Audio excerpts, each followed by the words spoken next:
Welcome to Traveling Down Biblical Archaeology for the 21st Century. Hi, I'm Gary Byers. Dr. Stephen Collins is with me. And we're talking about what has been titled Sodom Derangement Syndrome, where when we talk about the ancient biblical city of Sodom and its destruction, it really does bother some academics and other people who have just dismissed it and have no reason to even consider the possible historic reality of the city of Sodom and the events related to it.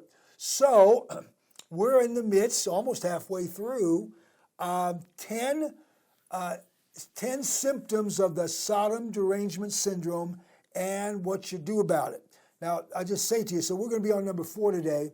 So you can get this stuff in print at Substack, Dr. Stephen Collins. So just get on the Substack. We encourage you to subscribe to Dr. Stephen Collins, and you'll get that plus other stuff that you've been thinking and saying in public, or maybe some things you're afraid to say in public, but you've just been thinking about. They're all up there. Sure. So join us for any of that.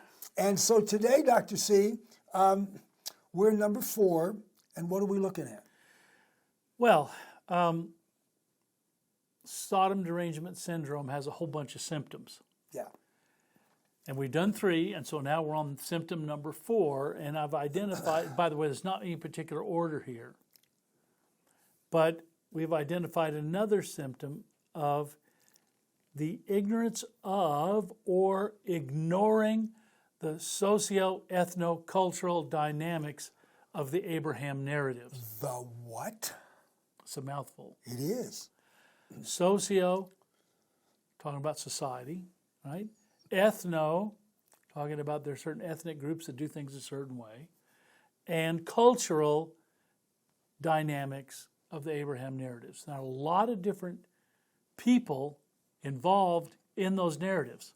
Yeah. From all over the place. Yeah, you're right. From diverse cultures. And I think it's interesting to look at that. And if you look at that carefully, you can treat symptom number 4. Now, how do you treat the ignorance of or ignoring the socio-ethno-cultural dynamics of Abraham's stories? Well, you do it with and I call it a quadruple dose of sociological, ethnographic, cultural, and linguistic components of the ancient Near Eastern world. So we're going to tap into all of those. All right. Now,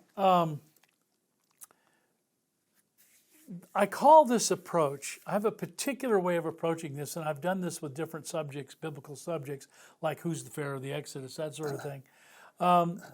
But I call this the historical synchronisms approach. You look at what the Bible says, you analyze the cultural amenities of the stories, you mine it for cultural and ethnographic and linguistic information, and then you go look in the ancient Near East and in the right periods and the right areas, and you can begin to put a really good picture together.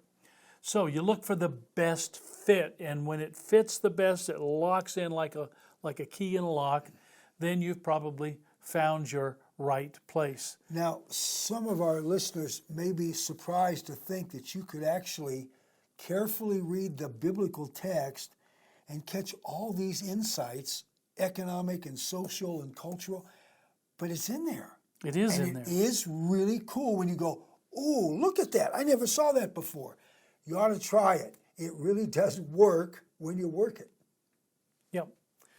So when you've got a span of time inside of which people have suggested that the stories of Abraham and the other patriarchs might take place.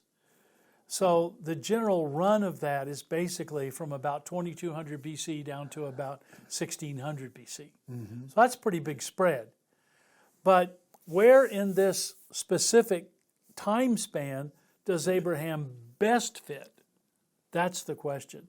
So within the historical synchronism approach, there's also the consideration of cultural practices and even objects of material culture And so I talk about these things as cultural specificity, that there are certain cultural things, practices, or objects that only happen or exist within a very narrow time frame in history, in a particular culture, at a particular location, not before and not after. And so there are many of these things that can be identified from the stories in the book of Genesis and can be inserted, so we can insert these stories into their proper cultural time frame, and there are many other considerations as well. Linguistic descriptions of these kinds of things, like material objects and practices, are all over the text. So, so let's go in here and look at some of this. By the way, we can come back and recommend that book. We've recommended it before. We'll recommend it again. Professor Kenneth Kitchen's book on the reliability of the Old Testament. Yeah, and that will really help you. And pick up a copy of my book too, Let My People Go, using historical synchronisms to identify the Pharaoh of the Exodus, which outlines this approach to matching up biblical history and Near Eastern history. Shameless promotion. It is shameless promotion. All right. Well, the Middle Bronze II period has been identified by most scholars as the period of Abraham. W.F. Albright put Abraham in that period. Kitchen put Abraham in that period. I put Abraham in that period. And we do it for really, really good reasons. There are some things noted about the text, the stories in the text, and one of those is migrating. Now, Abraham and his family, Terah, his father, her family, his nephew Lot, the whole bunch of them are on a journey, and they're on a pretty long journey too. They're going to cross over the entirety of Mesopotamia from Ur in southern Mesopotamia, and they're going to go around the Fertile Crescent. They're going to come down into Canaan, and that's a long haul, long-distance migrations. Now, when are these long-distance migrations actually happening? These long-distance travels of his family, even after they arrive in Canaan, they go back to Mesopotamia. He even goes down to Egypt. And so they're traveling and moving all over the place. Where is the best fit for all of this? Well, as Kitchen recognizes, and Albright certainly recognized, the best fit for all of this is during the Middle Bronze Age, and particularly the second half of the Middle Bronze Age. Now, it does say that when Abraham came down into Canaan, he almost went straight away to Egypt, because what the text says is that there was famine in the land. So Abram comes into the land, there is famine in the land, and he goes to Egypt, and he has a little experience down there with Sarah and the Pharaoh and all of that, and the Pharaoh doesn't really kick him out of Egypt, but he probably makes it a good idea that he should leave, and so but with stuff. With stuff. But with stuff. Yeah, hooks him up with stuff.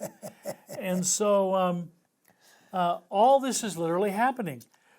By the way, there is a very wet period from the end of the Intermediate Bronze through, starting about 2400 BC, actually 2200, going down to about 1900 BC. We have a time of a lot of rainfall, very wet.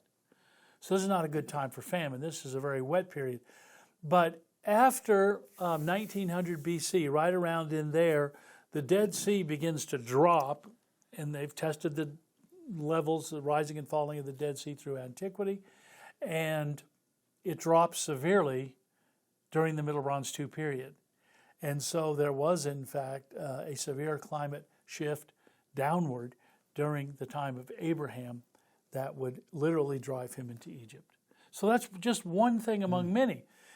This is the right time frame for these kinds of things to be happening in the story. And not only Abraham, but Isaac and Jacob also dealt with famines. They did. So really it wasn't just a a famine of a few years in the time of Abraham, but it extended all the way down to the time of Joseph. In fact, it got so bad toward the time of Jacob and Joseph that the whole family of Jacob and all of his sons moved to Egypt permanently. We know that story. Exactly.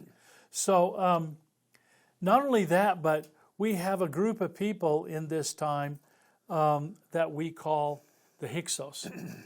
Now, they took over Lower Egypt. There were so many Asiatics, just like the Abraham story, there were so many Asiatic Semitic people moving into Lower Egypt through this time of famine that they loaded up Egypt with their own population. And I suppose one day, we don't know exactly how it happened, suppose one day, though, they looked around and said, well, how come there's like 10 of us to every one Egyptian and they're in control and we're not? And they decided to change the situation, which they did. The Semitic Asiatics took over Lower Egypt around 1900 BC, and all of a sudden, they were in control of Lower Egypt. Now, the Thebans, the native Egyptian pharaohs, were still trying to make sense out of their life up in, or down in Upper Egypt, down in Upper Egypt. So that doesn't make sense to you. But it's all based on the way the Nile flows, not with north being up and south being down. In Egypt, upriver is south and downriver is north. So when we say Lower Egypt, we're talking about north. Talking about Upper Egypt, we're talking about south. So, Rivers always go from the high ground to the low ground. that's right. So, and so Abraham's people were already ruling Egypt, Lower Egypt, at the time when he went down there, which made it very comfortable for him to go down there and hang out.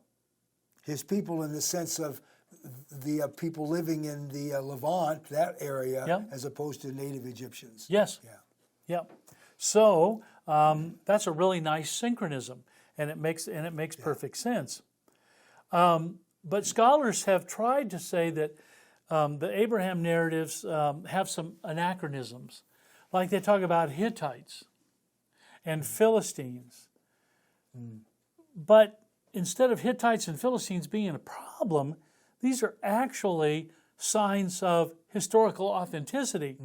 Because Abraham's Hittites are simply, the Hebrew is, sons of Het. Well, where do the sons of Het live in the ancient Near East?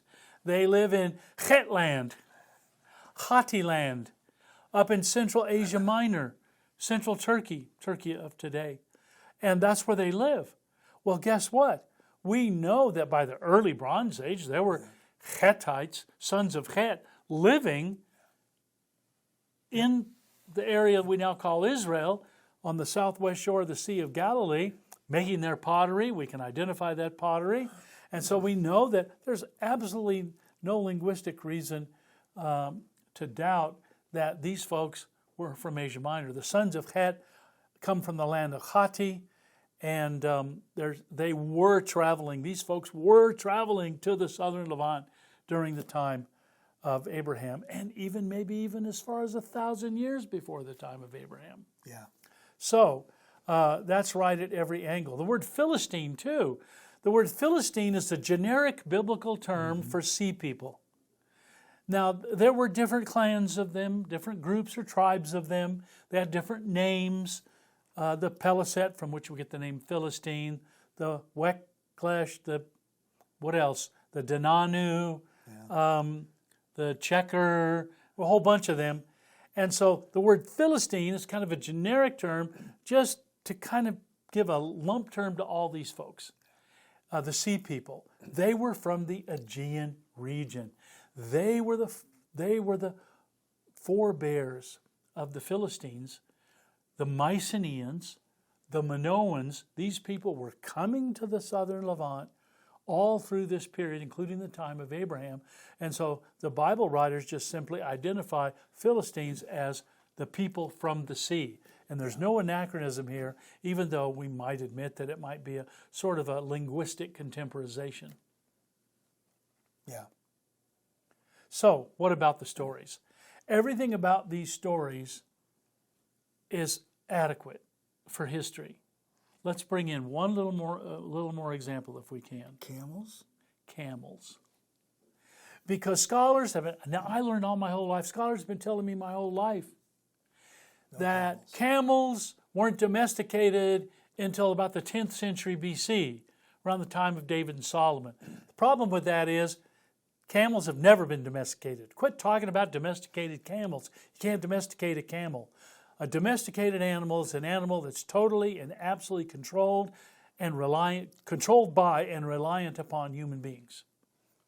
In other words, you turn them out in the wild, they're going to die in pretty short order. They're going to get eaten by something else. It's like pigs. Pigs can't be domesticated, right? You turn a pig loose, and what happens to the pig? He's going to do just fine. Just fine. He's going to go out, and eventually in a generation or two, there's going to be a whole bunch of wild pigs, and they have a problem with this in Texas. Okay. They had a lot of wild pigs running around, and they weren't wild to begin with. They started out, they were tamed. You can tame a pig, you can eat bacon, but you turn them back and they'll go wild. Now, camels are the same way.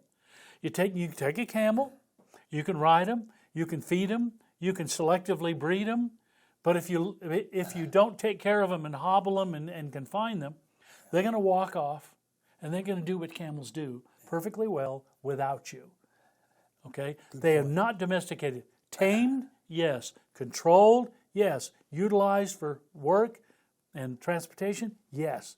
Not domesticated. Yeah. So we now have evidence of camel domestication going back as far as 5,000 years ago. No problem. The early Bronze Age has camels in human use, as does the Middle Bronze Age and the Late Bronze Age and the Iron Age. There's so much documentation now of the use of not only the dromedaries, who may be the latecomers, these are sort of the Arabian version, these may be the latecomers to the workforce. The Bactrian camels from further north and further east may be the ones that are first used in some of these narratives. Yeah. And so camels are not an anachronism. We now know that camels are absolutely authentic to the Bronze Age. Well, we got Philistines, we got Hittites, and we got camels, all in the right place at the right time. So let go of your Sodom Derangement Syndrome for today. Join us again next time, as we talk about our next number 5 out of 10. Check us out on Substack. Thanks for joining us today.